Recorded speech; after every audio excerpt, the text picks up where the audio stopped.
ابن بریدہ اپنے باپ سے بیان کرتے ہیں کہ نبی صلی اللہ علیہ وآلہ وسلم جب خطبہ دیتے تو کھڑے ہو کر لمبا قیام کرتے۔ آپ کا قیام آپ پر مشقت ڈالتا، بس آپ کے پاس ایک کھجور کی لکڑی لائی گئی جس کے لیے ایک گڑھا کھودا گیا اور وہ آپ صلی اللہ علیہ وآلہ وسلم کے پہلو کی طرف آپ کے لیے کھڑی کی گئی۔ تو نبی صلی اللہ علیہ وآلہ وسلم جب خطبہ دیتے اور قیام طویل ہو جاتا تو اس کے ساتھ سہارا لیتے ہوئے ٹیک لگا لیتے۔ ایک آدمی مدینے میں آیا کرتا تھا، اس نے آپ صلی اللہ علیہ وآلہ وسلم کو لکڑی کے ساتھ ٹیک لگاتے ہوئے دیکھا تو اس نے لوگوں میں سے ایک شخص کو کہا، اگر میں جانتا کہ نبی صلی اللہ علیہ وآلہ وسلم کسی آرام دہ چیز بنانے پر میری تعریف کریں گے تو میں آپ کے لیے بیٹھنے کی جگہ بنا دیتا۔ آپ اس پر قیام کرتے، اگر چاہتے تو اس پر بیٹھ جاتے اور اگر چاہتے تو کھڑے ہو جاتے۔ یہ بات نبی صلی اللہ علیہ وآلہ وسلم تک پہنچی تو آپ صلی اللہ علیہ وآلہ وسلم نے فرمایا، اس کو میرے پاس لاؤ۔ تو وہ اسے آپ کے پاس لائے۔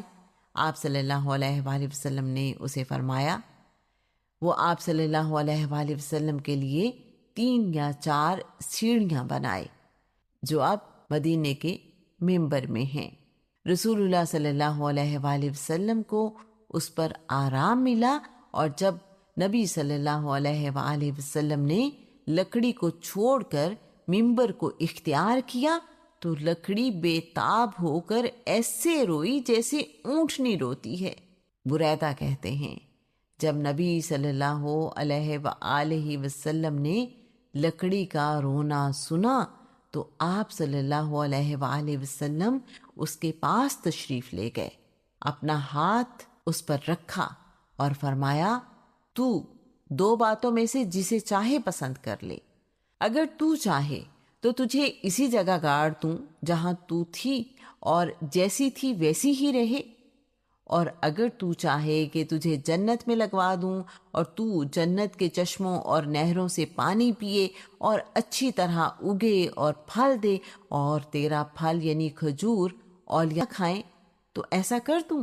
ابن بریدہ اپنے باپ سے روایت کرتے ہوئے کہتے ہیں کہ انہوں نے نبی صلی اللہ علیہ وآلہ وسلم سے سنا، آپ صلی اللہ علیہ وآلہ وسلم اس سے فرما رہے تھے، ہاں میں ایسا ہی کروں گا۔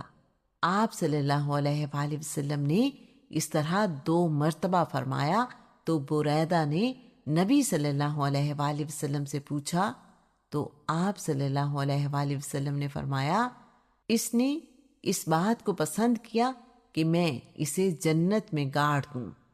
سنن دارمی حدیث نمبر 32۔